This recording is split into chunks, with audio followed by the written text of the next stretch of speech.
144 ধারা ভাঙার জন্য সন্দেশখালী যাওয়ার পথে গ্রেফতার ভাঙড়ের বিধায়ক নওশাদ সিদ্দিকী।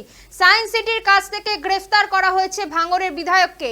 মঙ্গলবার সন্দেশখালী যাওয়ার জন্য রওনা হন আইএসএফ এর বিধায়ক। ঘটনাস্থল থেকে 62 কিলোমিটার দূরে তাকে 144 ধারা দেখিয়ে আটকানো হয় বলে অভিযোগ। তারপরেই গ্রেফতার করা হয়। নওশাদের দাবি, তার সঙ্গে 4 জনের বেশি লোক ছিল না। আপাতত প্রিজন ভ্যানে তুলে লালবাজারে নিয়ে যাওয়া হচ্ছে নওশাদকে। এদিন প্রিজন ভ্যানে ঠেলে ঢালানো হয় বিধায়ককে। এরপর সংবাদ মাধ্যমের দিকে নওশাদ এগিয়ে আসার চেষ্টা করলে বন্ধ করে দেওয়া হয় ভ্যানের গেট।